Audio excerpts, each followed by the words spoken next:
Começa agora o Momento Saúde, um programa da TV Câmara Campinas para discutir com especialistas temas relacionados à saúde e ao bem-estar. No programa de hoje, vamos falar sobre um dos momentos mais importantes da maternidade, o parto. Para discutir essa questão no nosso programa, nós recebemos em nosso estúdio a doutora Marici Braz, pediatra e professora da Unicamp, cofundadora do grupo Samaúma de promoção ao parto humanizado e participante também do Fórum pela Humanização do Parto e Nascimento em Campinas. Também recebemos a doutora Cristiane Menabó Moreira, que ela é ginecologista, obstetra, especializada em reprodução humana e professora da PUC Campinas. Nesse momento, nós vamos começar então falando com a doutora Cristiane. Doutora, dados revelam que 52% dos partos no Brasil são via cesariana. A Organização Mundial da Saúde propõe 15%. Esse resultado é reflexo do quê? É uma mudança no comportamento da mulher? É uma mudança no comportamento dos médicos? Como que isso pode ser explicado? Bem, eu acho que isso é uma associação de fatores. Não dá nem só para a gente pensar e focalizar que é uma decisão da mulher, mesmo porque a gente sabe que muitas mulheres nem têm poder de decisão e de discussão sobre os tipos de parto, o que elas desejam ou não, né, no final do processo de gestação. E também tem a ver um pouco com as nossas condições de saúde e de condições de trabalho oferecida para os médicos. Então, assim, em termos de condição de trabalho, remuneração é uma delas, porque a remuneração para o parto, vamos colocar assim, tanto para a cesárea quanto para parto normal, isso tanto em termos de internação hospitalar, remuneração para o médico, para toda a equipe, é muito semelhante.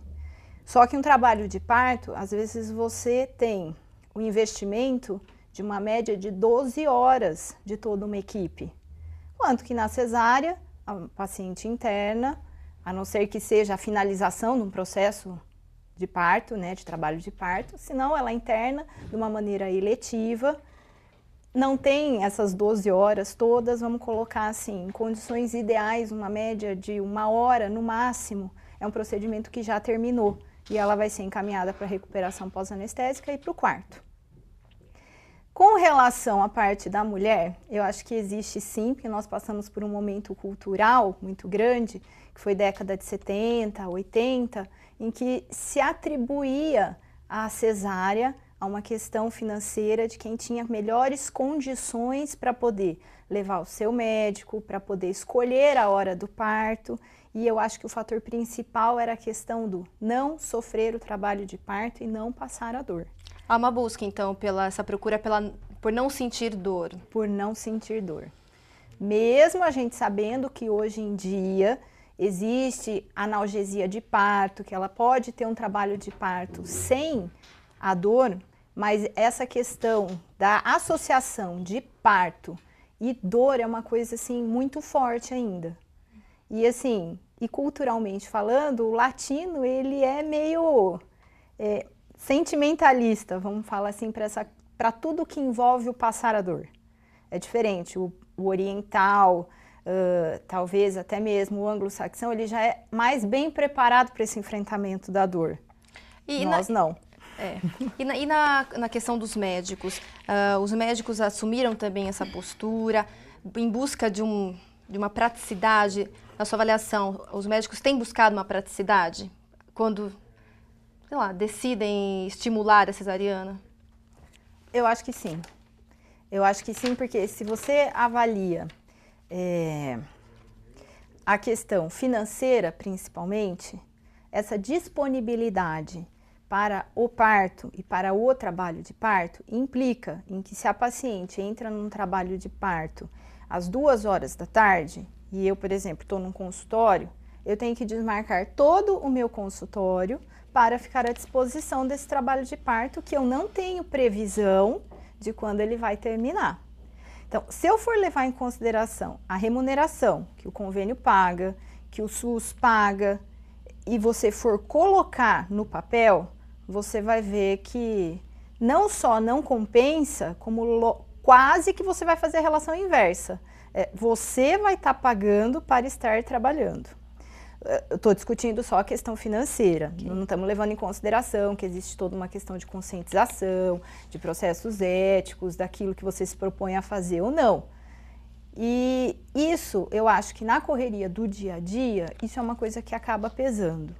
Então, aí o que acontece? Você tem uma paciente, uma mulher que ela chega no seu consultório já sem muita predisposição para enfrentar um trabalho de parto e sem preparo psicoemocional.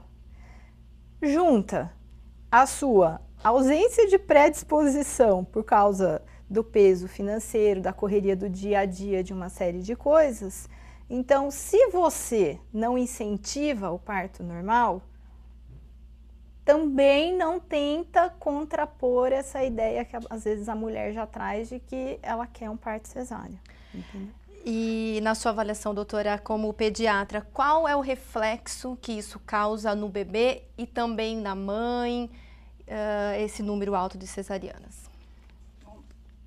O trabalho de parto, ele é um processo, né? Ele é importante para a mulher vivenciar essa transformação que ela está sofrendo durante a gestação para chegar no final desse processo sendo mãe, né? Então, quando ela pula essa etapa, né, de vivenciar o trabalho de parto, de sentir as contrações, de fazer o esforço para o nascimento, de sentir a dor, que é uma dor diferente da dor de um machucado, vamos dizer, de uma dor por um ferimento, né? Ela pode chegar nessa maternidade, né, nesse papel de mãe, não tão preparada como aquela mãe que passou por todo esse processo, né? Muitas vezes também ela chega frustrada, né? Porque tem alguns dados de pesquisas que foram feitas e saíram agora recentemente, uma pesquisa que chama Nascer no Brasil, que foi feita pela Fiocruz, que ouviu 24 mil mulheres em todo o Brasil, e um pouco contrapondo, né, essa visão que a gente tem de que a mulher ela quer o parto cesárea, foi visto nessa pesquisa que 72% das mulheres no início da gravidez, elas querem o parto normal, né? E no final da gestação, após passarem pelo pré-natal, né, as mulheres que fizeram o pré-natal na assistência privada, 90% quer o parto cesárea. Então, o que a gente vê, e 45% do público quer o parto cesárea.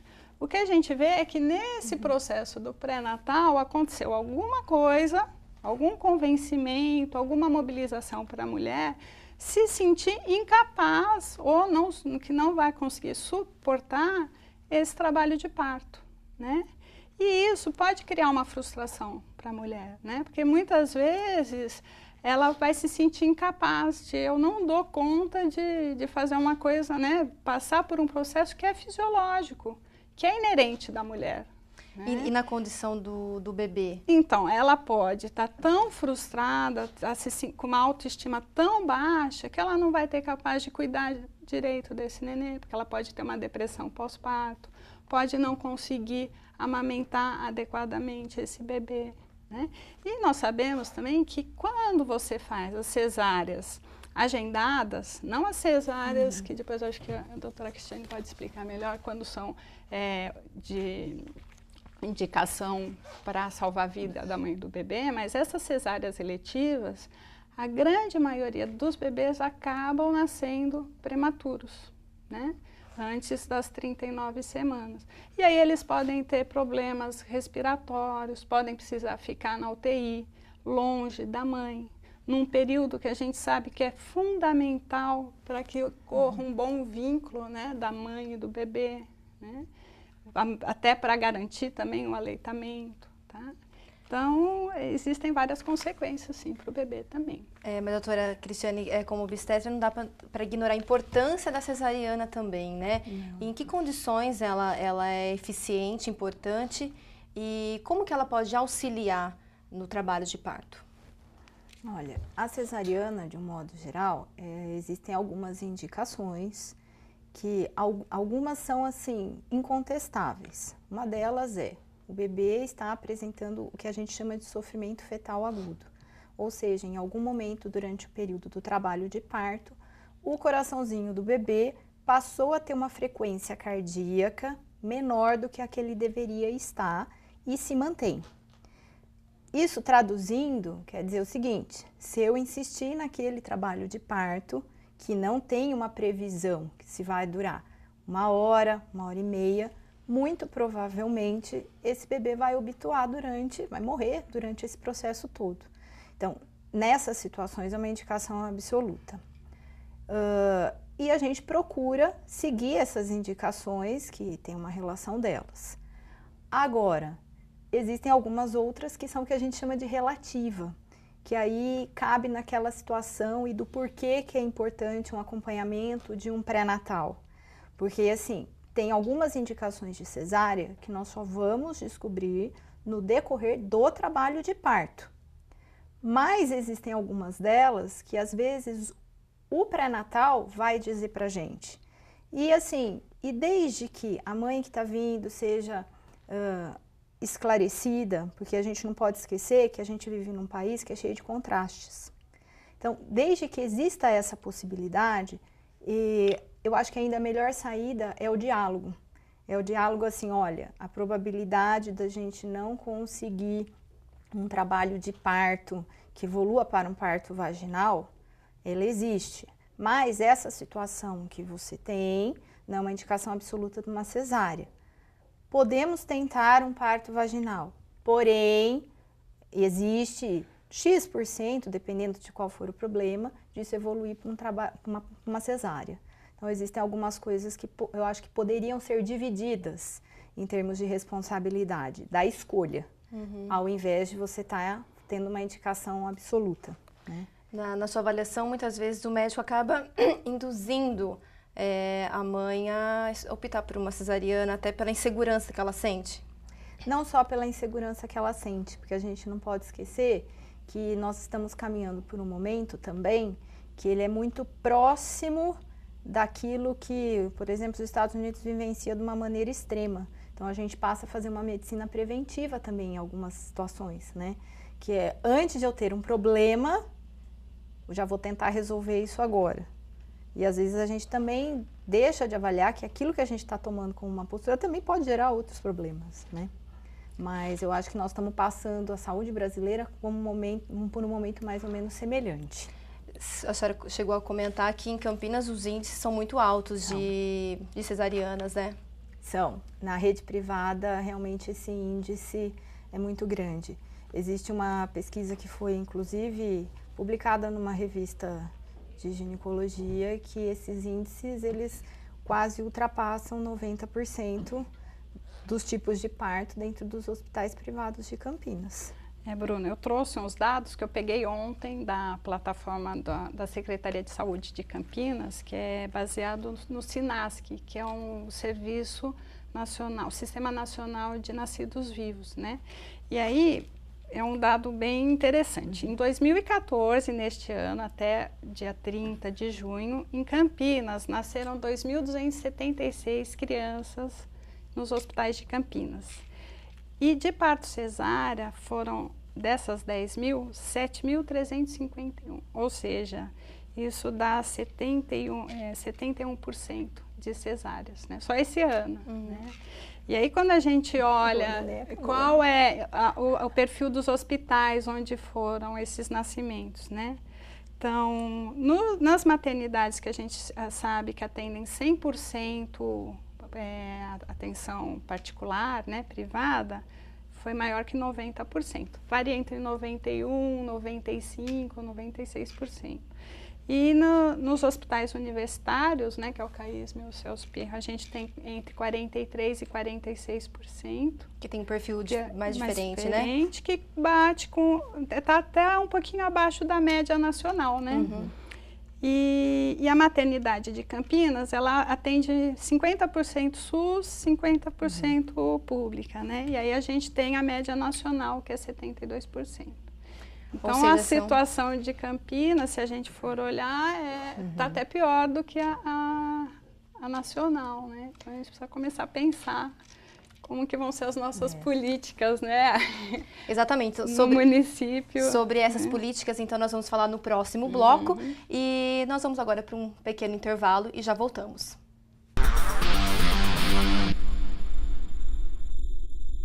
Você fica constrangido quando encontra uma pessoa com deficiência? Então, está na hora de mudar. Deficiência não é doença e essas dicas são para você. Ao conversar com o cadeirante, procure sentar-se. Assim, vocês mantêm a mesma linha do olhar. Para ajudá-lo a subir um degrau, segure a cadeira com firmeza e incline para trás, levantando as rodinhas da frente. Para descer, faça a manobra de marcha ré, sempre apoiando para evitar solavancos. Mas nunca movimente a cadeira sem antes pedir permissão ao cadeirante. E em nenhuma hipótese, nem por um segundo, estacione na vaga reservada a pessoas com deficiência ou ao lado de guias rebaixadas. Você gostaria que construíssem um muro na porta da sua garagem? Pois é, quando você estaciona em lugares reservados, está impedindo que o deficiente físico se locomova. Cidadania é saber conviver com as diferenças.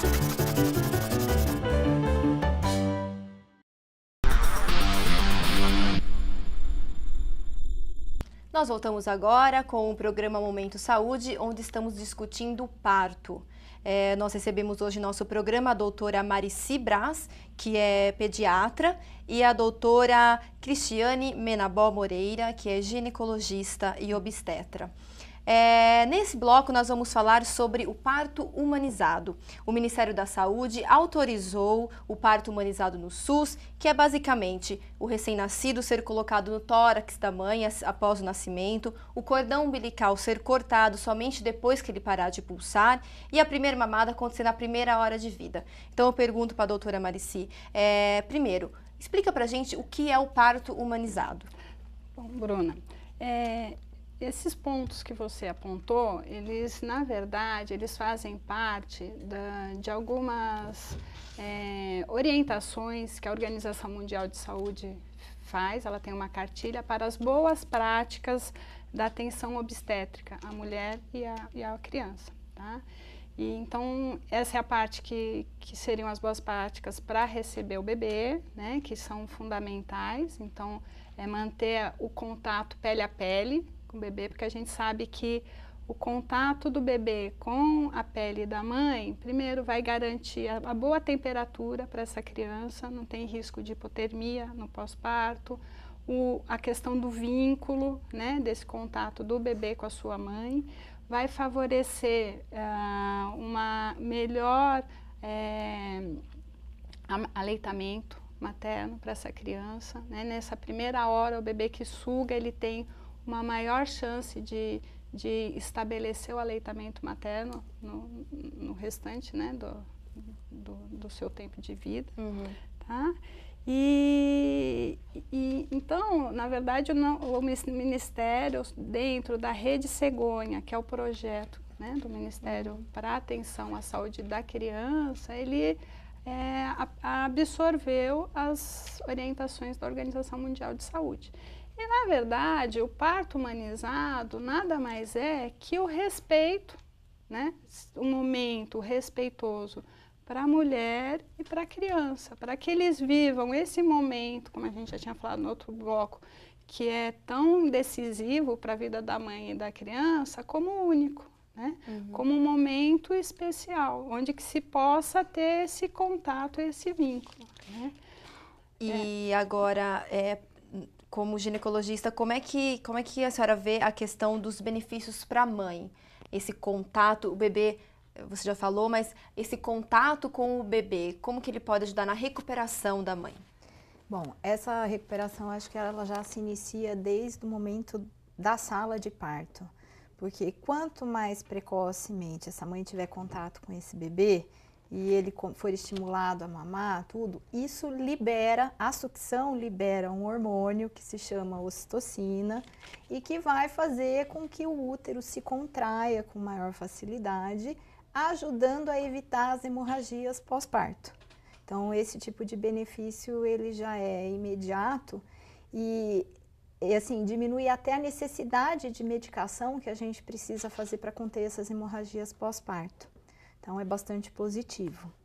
Além disso, a um prazo um pouquinho mais longo, o próprio processo de amamentação, ele passa a ser mais facilitado. E assim, já que mulher valoriza bastante a questão estética, né? A recuperação e o emagrecimento também acaba sendo um pouquinho mais acelerado. Né? Desculpa, quando é o parto normal ou quando é o parto humanizado? Quando é o parto humanizado, porque essa interação é melhor entre mãe e bebê. O estímulo da amamentação, que é o que fundamentalmente ajuda a perda de peso, ela acaba estabelecendo esse vínculo mais precoce. Então, tudo isso vai colaborando. Outra coisa, a questão do cordão umbilical, né, que você citou também, né? Cortar o cordão umbilical depois que ele parou de pulsar também previne as anemias precoces nesse bebê, porque você garante que ele receba de volta da placenta todo o sangue que lhe pertence. Né? Quando a gente corta mais precocemente, uma parte do sangue do bebê fica na placenta, então um risco de anemia, né? Mais Quanto tempo precoce. pode demorar? Parar de bater? Pode, alguns minutos, de 3 minutos, 10, 15, né? Pode demorar alguns minutinhos. E qual que é a importância do bebê dar a sua primeira mamada na primeira hora de vida? Então, eu acho que o que a Cristiane falou é fundamental, né? E para o bebê, sobretudo, ele nasce com esse reflexo, né? Então, ele vai estar recebendo ali anticorpos da mãe, né? Vai estar com esse contato afetivo e, sobretudo, ele vai estar sendo aquecido, evitando, né, a hipotermia, como eu falei. A prática, geralmente, nos hospitais não é essa primeira amamentação na primeira hora de vida. Então, como costuma ser? Então, a gente vai estar discutindo numa região que eu considero como ainda privilegiada dentro do nosso território, né? Porque a maior parte dos nossos hospitais em Campinas e mesmo os 2 hospitais universitários onde a gente trabalha, isso já é prática há algum tempo, antes mesmo disso tudo estar organizado e legislado, né? Então, mas eu acho que o que a gente vê aqui não dá para dizer que é uma prática que se estende a todo o território, porque nós vivemos num território de contrastes. Mas dentro da nossa região isso eu acho que sobretudo os hospitais universitários isso eles já têm. acontece. Mas voltando para aquela pesquisa Nascer no Brasil, eles também perguntaram para as mulheres se essas práticas tinham sido feitas no momento do parto. E aí, o contato pele a pele, só 26% das mulheres tiveram, né? E levar o bebê ao seio logo que ele nasceu, só em 15%. E 40% mamaram na primeira hora, né? Mas depois que a criança sai, vai ser examinada, vai ser dado banho, né? Porque o ideal é o nenê nasceu e ele ir diretamente para o seio da mãe. Mas a gente sabe que em muitas maternidades a prática é levar a criança, dar o banho, né? Deixar a criança bonitinha, né? Entre aspas, para a mãe e aí depois traz. Então, esse primeiro momento que é fundamental desse contato, muitas vezes, né? Em 60% das crianças se perdeu. Tá? E, doutora, é possível, falando um pouco do parto humanizado, é possível ter um parto humanizado com uma cesariana? Considerando que a cesariana ela seja necessária, é possível haver isso? Então, eu acho que é possível existir respeito tanto na cesariana, né, no parto normal, como na cesariana. Mas, se a gente for seguir que o parto humanizado segue as boas práticas que a OMS define, ela não está falando de cesariana, porque cesariana, né, a gente tem que entender, acho que a Cristiane vai poder explicar melhor, ela é um procedimento cirúrgico. É uma cirurgia de grande porte, inclusive, porque você está tendo acesso a regiões que têm risco de infecção. Então, não é processo fisiológico, né? A mulher, eu acho que ela pode ser respeitada, pode ter uma equipe que vai dar o conforto, mas eu acho que a ideia de parto humanizado e cesariana, ao meu ver, elas não se encaixam, porque são propostas diferentes. Você concorda com isso também? Eu tenho uma visão diferente. Eu tenho uma visão assim, que se a gente levar em consideração que o conceito do humanizado está relacionado a essa questão do trato com o ser humano, da maneira como você consegue conduzir as coisas, da participação de alguém que tenha afinidade com essa mulher que está nesse momento de parto, e da maneira como a equipe trata isso, eu vejo que é possível sim você manter uma postura humanizada, mesmo sendo um parto cesárea. Um exemplo, uma mãe, que acho que fica mais fácil da gente conseguir entender. Uma mãe que por algum motivo teve diabetes durante o período da gestação e tem um bebê de um tamanho que a gente chama macrossômico, que não tem viabilidade de nascer por parto normal. Dentro de um processo de cesárea, não é uma cesárea que a gente classifica como urgência, sob risco de vida do bebê, que aí seria uma medida extrema que a gente tem que tirar o bebê e passar para os cuidados do pediatra. Mas o bebê nascendo tudo bem, ou tendo uma projeção de ter um nascimento tranquilo, nada impede do anestesista colaborar. Já vi isso, de tirar os eletrodos que ficam no colo da mãe, permitir esse contato pele a pele da mãe com o bebê, com a participação do pai, a nota que é dada para o bebê, que a gente chama de ápiga, né? Mas se pode dizer até melhor, ser dada no momento, no 5º minuto, ainda dentro da sala de trabalho de parto, e assim, pôr o bebê para mamar do mesmo jeito, e você ter um parto humanizado numa situação que não tinha outra coisa a se fazer com a cesárea, e tirando toda aquela coisa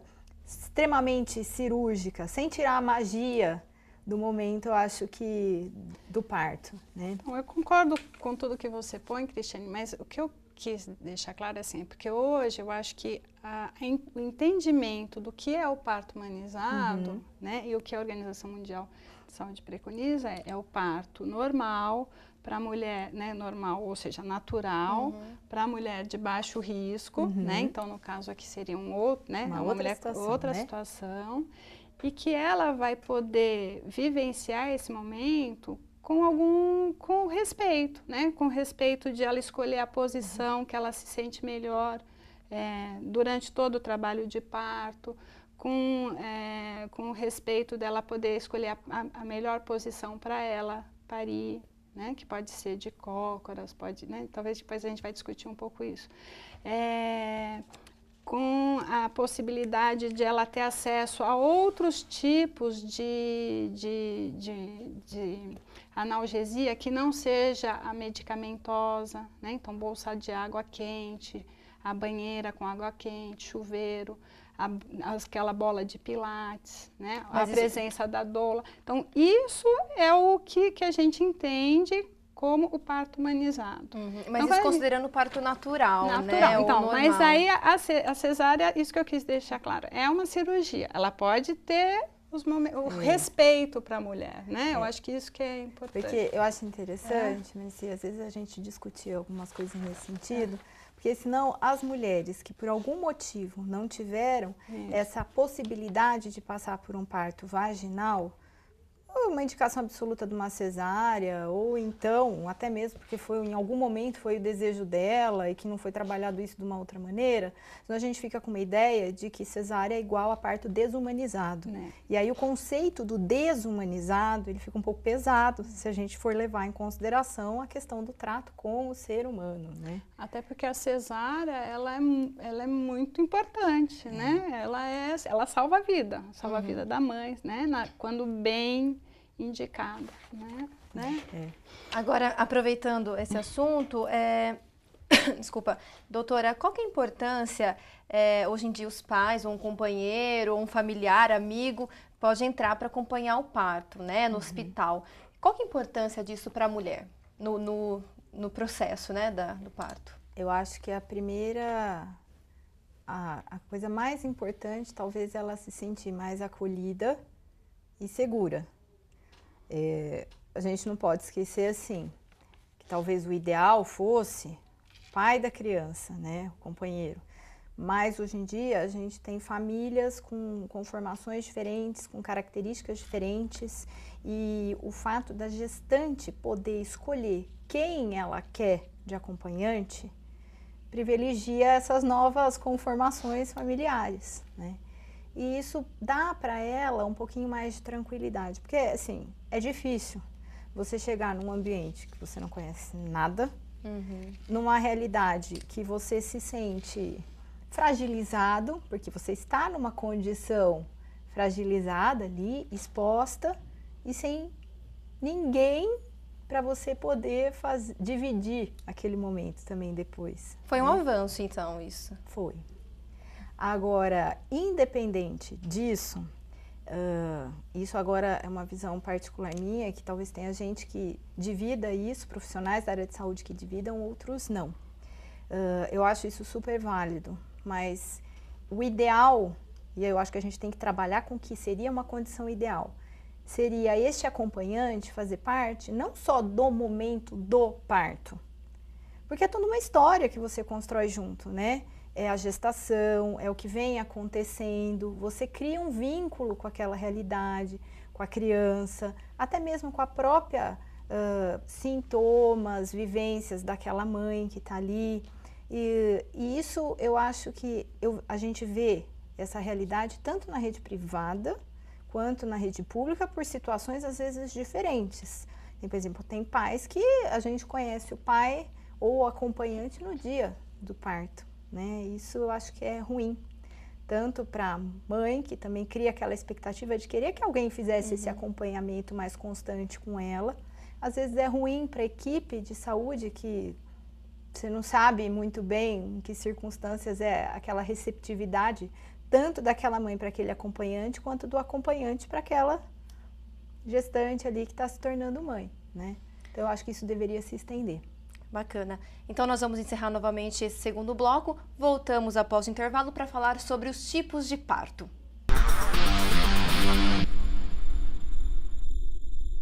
Você fica constrangido quando encontra uma pessoa com deficiência?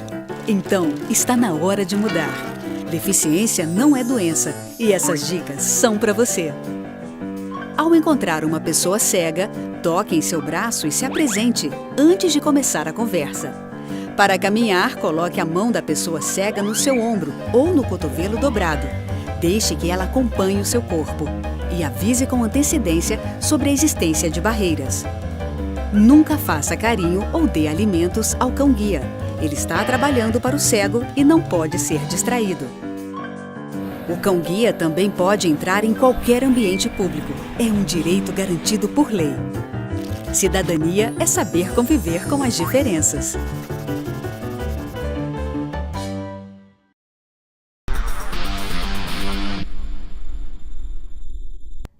Olá, voltamos agora com o nosso programa Momento Saúde. Hoje estamos falando sobre partos. Recebemos aqui em nosso estúdio a pediatra Marici Braz e a ginecologista Cristiane Menabó Moreira.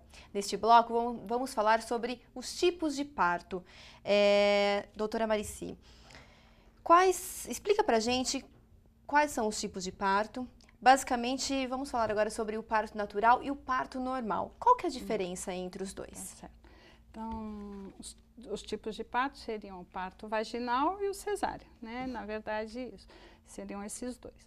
Dentro do parto vaginal, o parto natural, como eu estava falando no outro bloco, é aquele em que se respeita a fisiologia do nascimento e a mulher, ela vai procurar, vai estar no seu espaço, procurando movimentos que aliviem a sua dor e escolhendo a posição melhor para dar à luz, para parir.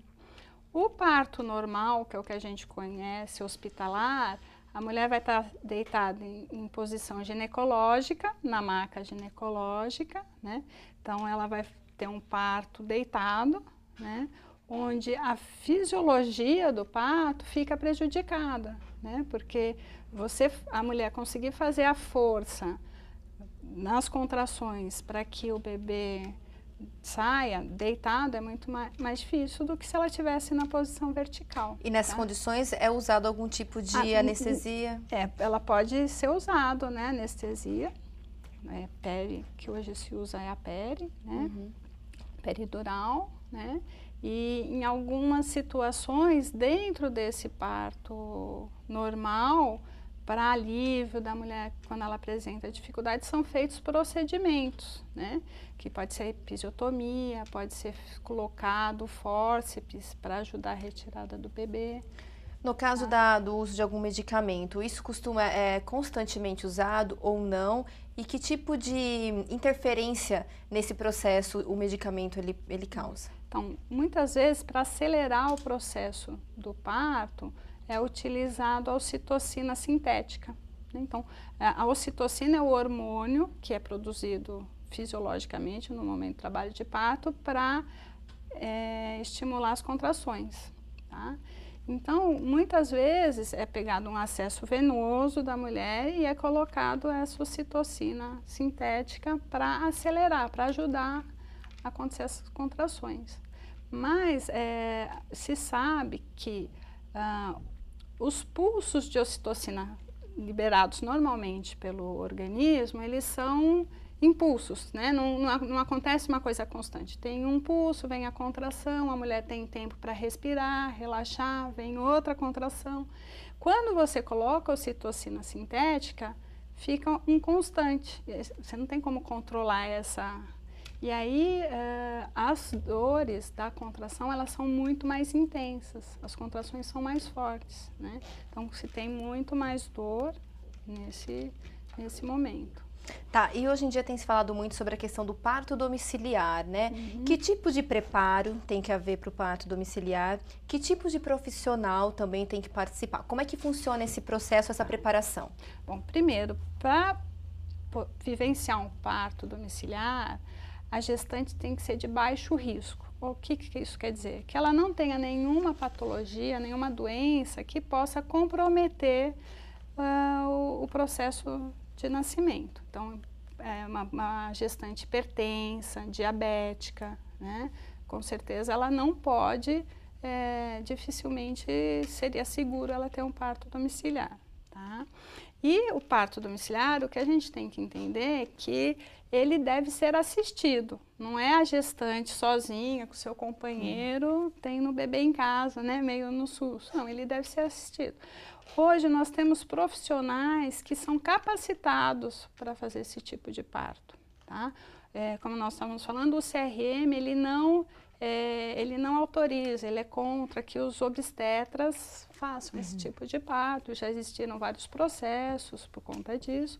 Então, os profissionais que têm feito os partos domiciliares normalmente são as enfermeiras obstetrizes, tá? Que têm formação, que elas podem fazer tanto o parto hospitalar, natural, normal, como o domiciliar, né? Então, quando uma gestante, a família, o casal, resolve fazer o parto domiciliar, primeiro de tudo, ele precisa se informar, né? Eu acho que toda gestante, todo casal deve se informar sobre os riscos, sobre os tipos de partos, para eles poderem fazer uma escolha consciente.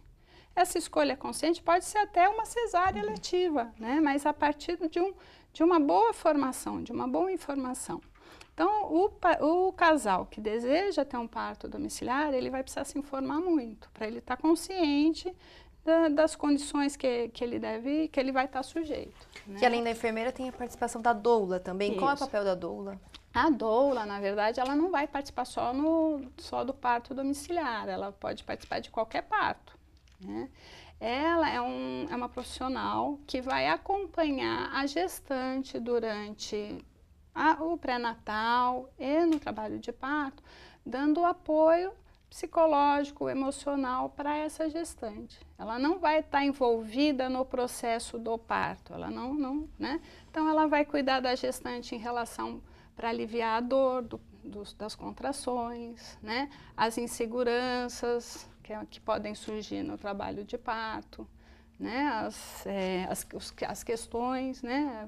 Quando você vivencia algo que é desconhecido, que você nunca passou, né, você fica cheio de medos, né? Então a função da doula é essa, é dar esse apoio para a gestante e para a família. Tá? Agora, doutora, na condição de obstetra, né? Quais são os riscos na sua avaliação do parto domiciliar não acompanhado por um médico? Se há esse risco ou não na sua avaliação? Ó, a minha formação não permite que eu apoie parto domiciliar. E aí eu vou esclarecer por quê. São coisas diferentes. Sou super a favor de parto vaginal, parto natural. Porque assim, complicações, elas podem existir. Acho que esse é o ponto fundamental. As complicações, elas podem existir em qualquer lugar. Elas podem existir em casa, elas podem existir dentro de uma sala de parto. Só que não se justifica, no período que nós estamos, com as condições que nós temos, ter uma complicação em que eu não vá ter recurso suficiente para amenizar isso. Porque é diferente eu ter uma complicação em casa e eu ter uma complicação estando dentro do hospital. A rapidez com que eu vou ter a capacidade de resolução, hipoteticamente falando, é muito maior eu estando dentro de um hospital. Lógico que a gente sabe que o desfecho pode ser que eu esteja dentro de um hospital e eu vá ter um desfecho ruim, e eu esteja dentro de um domicílio e eu vá ter um desfecho ruim também. Mas, hipoteticamente falando, as minhas condições de assistência de uma complicação é melhor eu estando dentro do hospital. Outra situação. Como quem vai fazer esse parto domiciliar é a enfermeira e a doula, tecnicamente elas não estão capacitadas de resolver as complicações que elas vão se deparar com elas. E aí até transferir essa paciente da casa para um outro centro hospitalar, é difícil para o profissional que está recebendo assumir a resolução de uma complicação que não foi ele que acompanhou e não foi ele que... Não sei se criou é a palavra adequada para eu colocar, entendeu? Então, Cristiane, por isso que quando eu falo que é importante a família ter essa informação, né, se informar nessa decisão, o que a gente trabalha com plano de parto, né? Então, existe o plano A, que seria talvez o parto domiciliar, e o plano B. Então, ele tem que ter já um plano B para se existir uma emergência, né?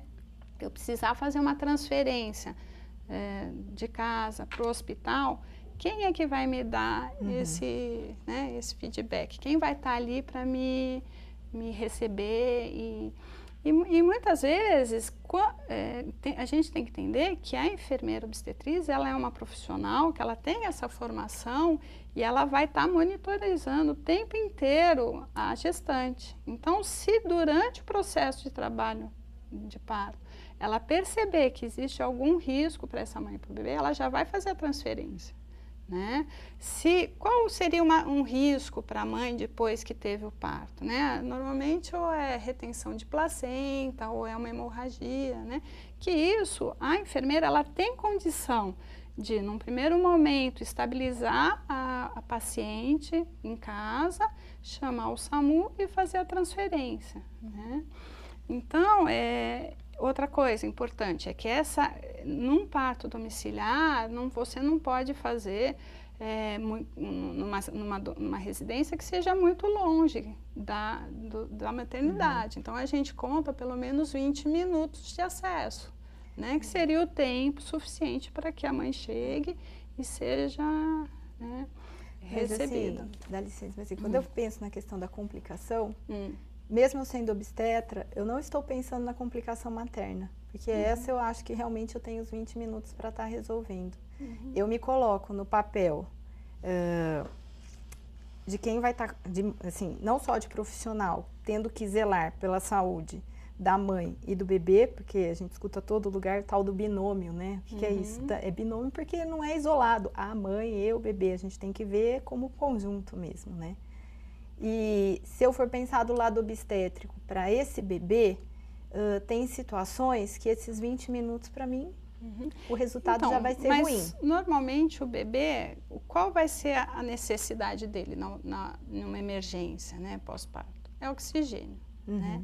E normalmente elas levam oxigênio, né? Então elas também têm treino para fazer essa reanimação neonatal, né? Esse nenê pode ser que ele precise de uma UTI, mas ele também pode ser, vai ser estabilizado e depois transferido, né? Mas normalmente nem vai chegar, porque como ela está no trabalho de parto fazendo a monitorização, se ela percebe, por exemplo, se tem uma desaceleração cardíaca desse bebê ainda intraútero, com certeza isso vai virar transferência para hospital. E né? geralmente então, o parto domiciliar, a mãe ela conta com que recurso? Geralmente é na água? Que tipo de estrutura tem assim para ela? É isso que, como eu falei, é o que ela se sentir melhor, né? Então, se ela quiser ter uma banheira com água quente, se ela tiver um chuveiro, né? Ela vai ter a bola que a doula vai levar, né, de pilates para melhorar a mobilidade, ajuda a tirar a dor, melhora, né, o processo do trabalho de parto. É a mãe que vê o melhor caminho. É o caminho, onde ela se sentir melhor. E depois do nascimento, quanto tempo leva se há essa obrigação do bebê ser encaminhado para a maternidade, para possíveis exames, isso acontece ou não? Não, porque normalmente a enfermeira, ela tem essa capacidade de fazer uma primeira avaliação do bebê e ela vai encaminhar para o pediatra. E aí pode ser no consultório, né, logo na primeira semana de vida. Tá? Se o bebê estiver sugando bem, né? O importante é fazer o controle do peso do bebê, né, quando nasce, depois das 24, 48 horas, tá? Agora, aproveitando esse bloco, doutora, existe também um tipo de parto que é um pouco polêmico e também há muitas críticas, que é o de fórceps, né? Como é isso e e se tem sido usado ainda, em quais circunstâncias? Tem. O parto fórceps, ele entra dentro do parto vaginal. O que eu acho que é muito ruim quando a gente discute parto fórceps é que a aplicação que se tem dele hoje em dia é um pouco diferente daquele conceito que a gente traz da época das avós, de lá de trás, que é da época em que tem que nascer via vaginal de qualquer jeito. Então, às vezes, você tinha a aplicação de um fórceps num bebê que hoje, por exemplo, seria uma indicação de cesárea. Então, assim, você via catástrofes, porque se o neném não nascesse via vaginal, morria a mãe e neném. E isso eu acho que foi uma coisa que marcou muito, né? Então, hoje ainda há essa indicação, sim, em algumas situações em que você tem um trabalho de parto, e não só o trabalho de parto, a mãe está com o bebê para nascer, você já está vendo a cabecinha do bebê, por algum motivo, ou porque a posição dele não está adequada, ou porque o coraçãozinho dele está com uma frequência cardíaca diminuída, isso implica, o esperar implica num risco, e no caso não é nem um risco materno, implica num risco de eu ter alguma complicação com o bebê. Então, existe a aplicação do fórceps, numa condição completamente diferente. Ou seja, é um bebê que iria nascer parto vaginal de qualquer maneira, porém eu só estou dando uma ajuda. Não estou indo buscar ele lá, não sei aonde. Entendeu? Só para esclarecer, o fórceps é um instrumento que suga, que puxa o bebê, né? Ele puxa. Ele tem o formato de, que nem se eu fosse uma colher, que a gente coloca nessa região da cabecinha do bebê para ajudar a fazer a tração para ele sair do canal de parto. Mas causa traumas ou alguma implicação para a mãe ou para o bebê? Não. Só para esclarecer, existe um outro aparelho que normalmente assim, são poucos serviços brasileiros que se utilizam, que chama vácuo extrator e que também tem a mesma função e que colocando, que nem se fosse uma ventosinha, aqueles entupidor de pia que se usava, né? No polo, na cabeça do bebê, justamente também para tentar fazer essa extração. Aqui no Brasil são poucos os lugares que usam, aqui mais é a cultura do fórceps mesmo. Quando bem aplicado e aplicado por profissional habilitado, que saiba fazer o fórceps bem feito, ele não vai trazer implicação nem para a mãe, nem para o bebê. Pode sim, porque a pele do bebê às vezes é clarinha, é frágil, você vê, que nem a gente, às vezes apertou um pouquinho mais, você vê que fica a marca da onde foi usado. Mas isso não constitui um trauma, é só você só viu que foi usado, mas que costuma passar, não fica a marca, não traz prejuízo, não machuca o bebê, nada disso. E para a mãe? Para a mãe, a mesma situação. quando bem aplicado, também não traz nenhuma outra consequência. A única coisa é que dificilmente você vai conseguir fazer a aplicação do fórceps sem fazer o corte, que é a episiotomia. Por quê? Porque você precisa de um espaço ali para poder manipular instrumental e tudo mais. E é uma situação que hoje em dia nem todo parto vaginal precisa realizar esse corte ali na região perto ali entre vagina e ânus. Mas quando a gente utiliza o fórceps, a princípio não tem como não fazer esse corte. Vamos finalizar esse bloco e no próximo nós voltamos para falar sobre os mitos e verdades do parto.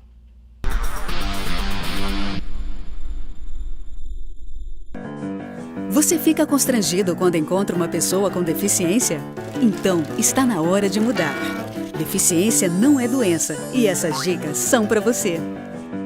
Ao caminhar com uma pessoa que tem deficiência física, procure acompanhar o passo dela. Mantenha muletas ou bengalas sempre próximas. Se presenciar um tombo, ofereça ajuda, mas antes pergunte como fazer. E ao planejar um passeio, verifique antes se existem barreiras que possam impedir a passagem do cadeirante, como escadas e banheiros não adaptados. Se o local não estiver preparado para receber um deficiente, recomende ao proprietário que faça as adaptações. Cidadania é saber conviver com as diferenças.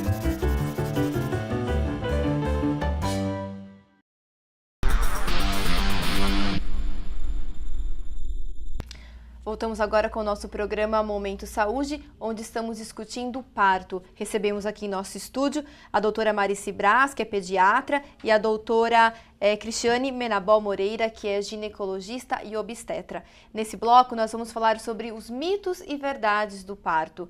O que é mito e o que é verdade quando se fala de parto normal e cesarianas? Vamos começar então pelo falta de dilatação.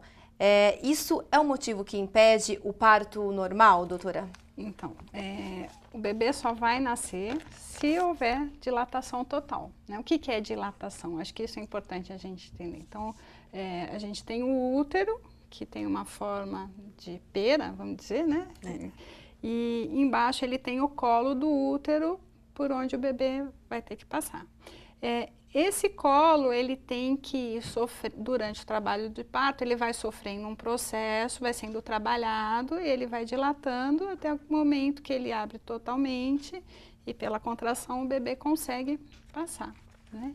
Então, muitas vezes, essa falta de dilatação é uma falta de paciência de quem está dando assistência ao parto, porque cada mulher e cada bebê, eles vão ter o seu momento de trabalho de parto, né? Tem trabalho de parto que dura 3 horas, outros podem durar 24 horas. Então, quer dizer que não existe mulher que não tenha dilatação. Não existe, né?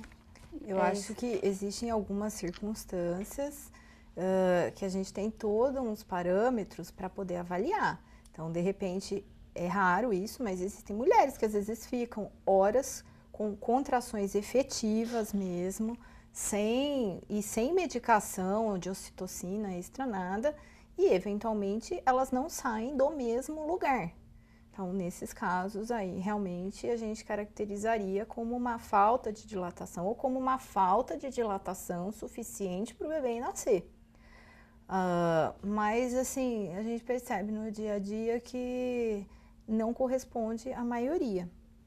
A falta de paciência, talvez, para esperar essa dilatação? Sim, e aí eu vou colocar das duas partes, de quem presta assistência e da mulher que passa pela situação. Cordão enrolado no pescoço. A gente ouve dizer que a criança não pôde nascer de parto normal porque o cordão estava enrolado no pescoço. Isso é mito ou é verdade, doutora? É mito, porque 50% dos partos vaginais, os bebês têm circular de cordão e a mãe nem sabe, a gente também não sabe, só fica sabendo que tem aquela circular de cordão na hora do nascimento. Que assim, eu acho que hoje em dia, uma das coisas que apavora é porque, como a gente tem muito recurso, às vezes isso é visto no próprio ultrassom. E as pessoas têm uma ideia da circular de cordão como uma pessoa com a corda no pescoço, né? E é importante salientar que o bebê, ele não respira com esses movimentos respiratórios que a gente tem. Então, o fato do cordão estar enrolado não vai promover, uma expressão esquisita, mas não vai promover o enforcamento do bebê, porque ele respira pelo sangue que passa dentro deste cordão.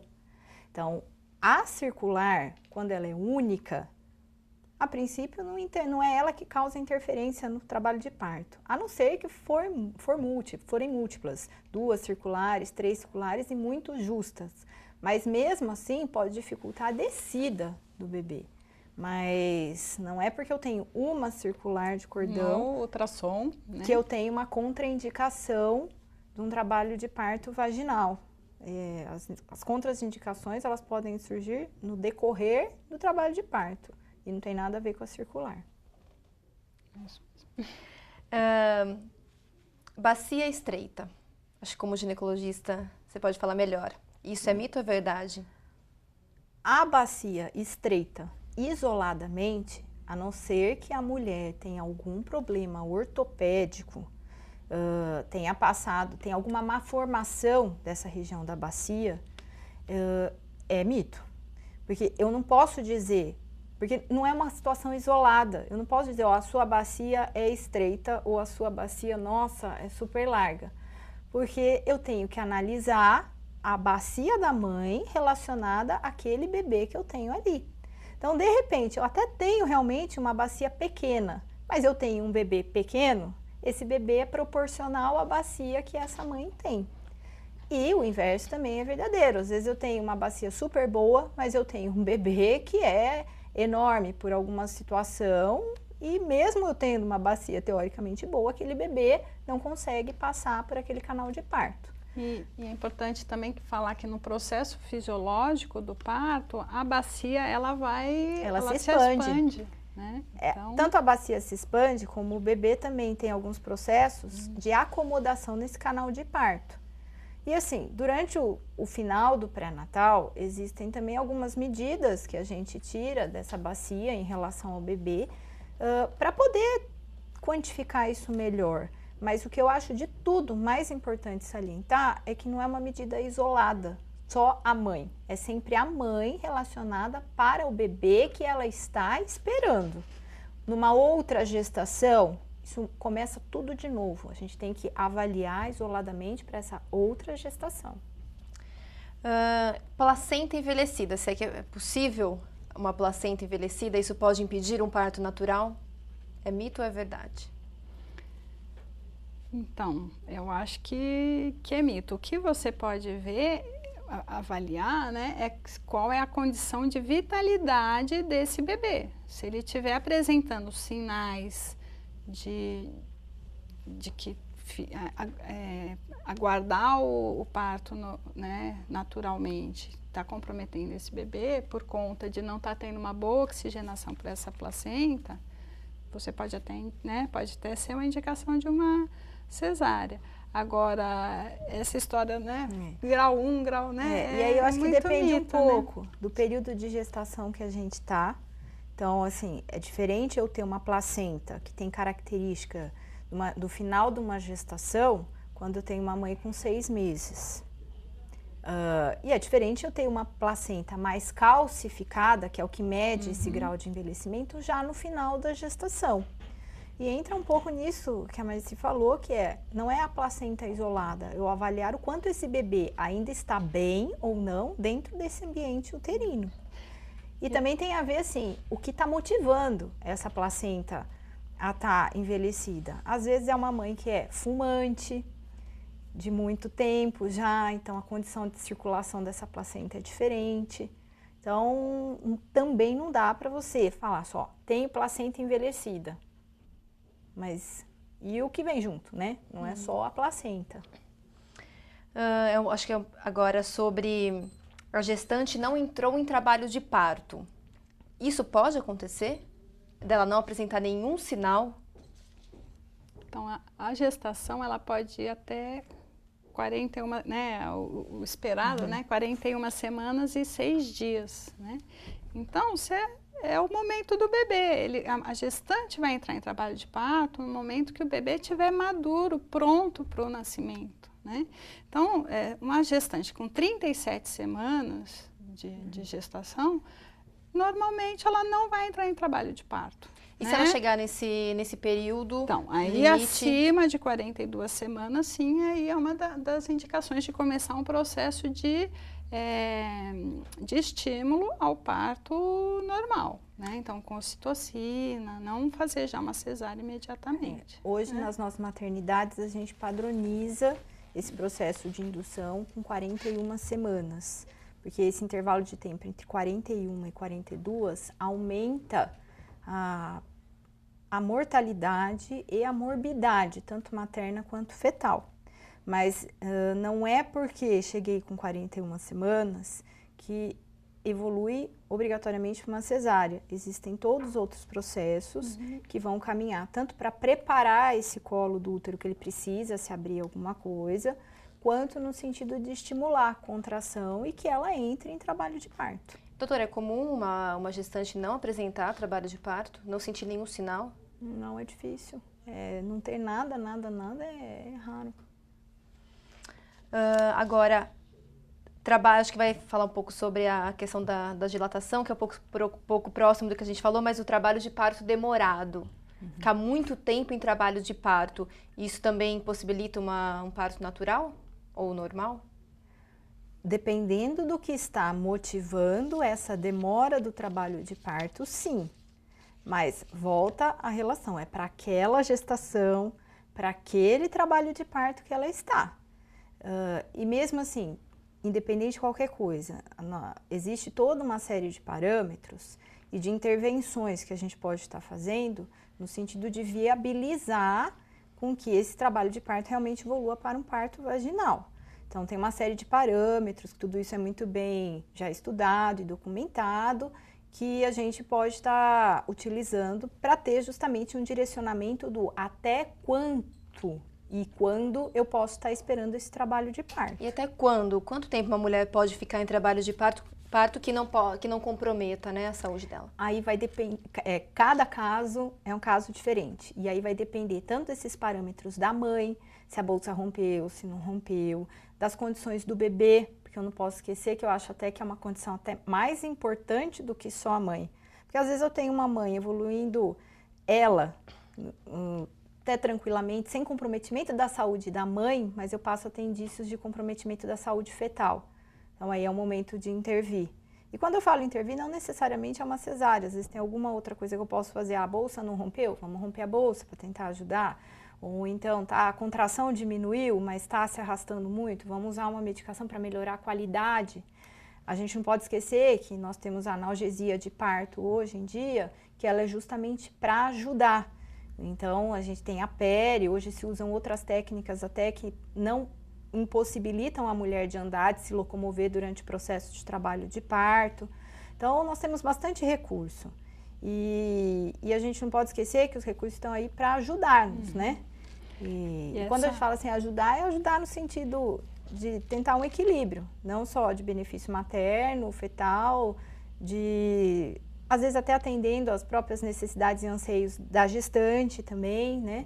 O temor da dor, porque tem muitas às vezes que querem desistir no meio do caminho por causa disso, né? E às vezes esse apoio, né? Porque às vezes quando a mulher está com medo, ela bloqueia esse processo, né? Então às vezes dá esse espaço para ela verbalizar o que ela está sentindo, né? E também muitas vezes esse bloqueio do trabalho de parto tem que ser respeitado para a mulher. Às vezes ela pode mudar, né? Não, eu não estou dando conta de um parto normal.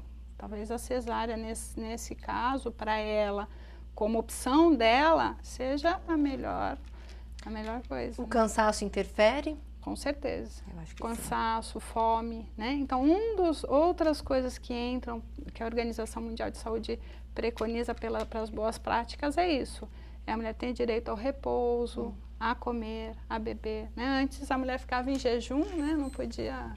Algumas maternidades ainda têm essa prática da mulher ficar em jejum durante o trabalho de parto. Agora, doutora, é mito ou verdade que um bebê atravessando o útero ou sentado impossibilita o parto vaginal? O bebê transverso, você realmente... Essa é uma das indicações mais... precisas de cesárea, não tem como, né? Existem manobras que podem ser tentadas, né, que a gente chama de versão externa, que é tentar rodar o bebê para ele ficar na posição, encaixar. Mas quando essas manobras não têm bons resultados, aí só uma cesárea. O pélvico, ele não é uma indicação efetiva de cesárea, né? Mas existem manobras que são possíveis para o parto normal, natural do bebê pélvico. Mas eu acho que se o obstetra ele não tem experiência com essas manobras, eu acho que tem até um risco, né, para o bebê. Aí, talvez a cesárea seja menor, mas o bebê pélvico não é uma indicação efetiva de... Então, as orientações que a gente tem dos nossos manuais, de um tempo, de boas práticas dentro da ginecologia e da obstetrícia, de mais ou menos, acho que uns 5, 6 anos, vou saber precisar quanto, o parto pélvico, ele passou a ser uma indicação absoluta de cesárea. Só para explicar, o que é o parto pélvico? Bebê sentado, via vaginal. Até um tempo atrás, era assim, se a mãe nunca tivesse passado por um parto e o bebê estivesse sentado, ou seja, era a primeira gestação dela, esse parto tinha uma indicação de ser cesárea.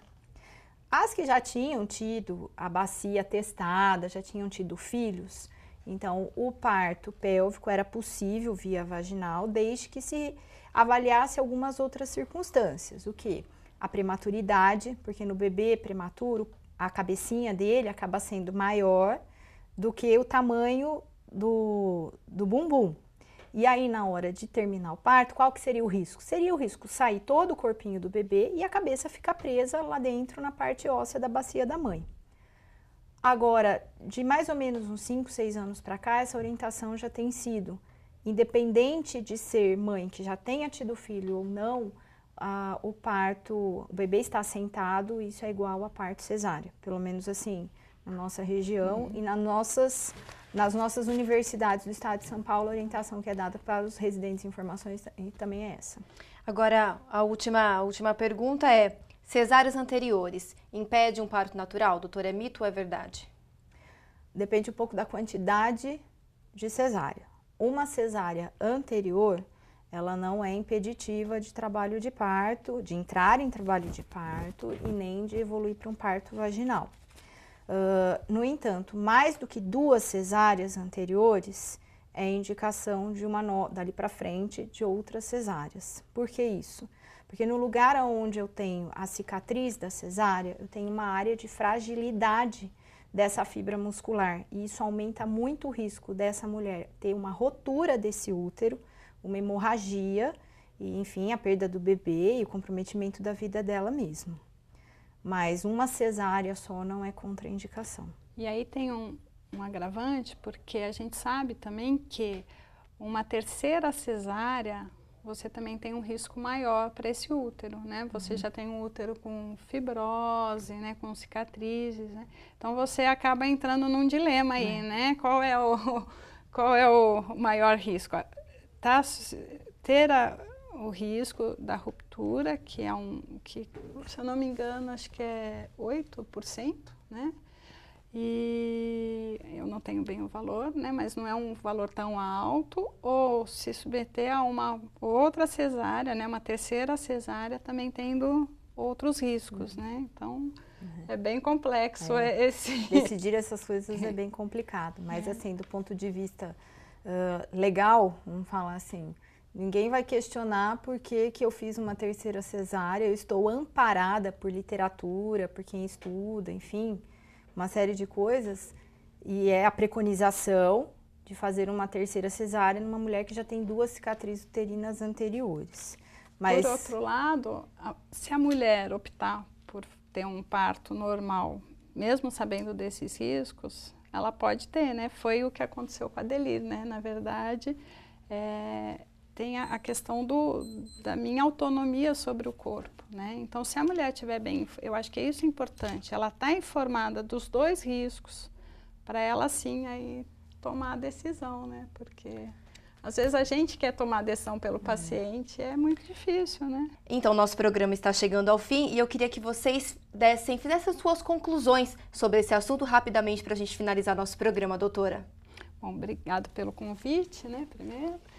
E eu acho que nós temos no nosso município de Campinas muito trabalho a ser feito, né, tanto dentro das universidades, como os vereadores aqui na Câmara, como as maternidades, porque, pelo que eu mostrei no começo, os nossos números estão piores do que a média do Brasil, né?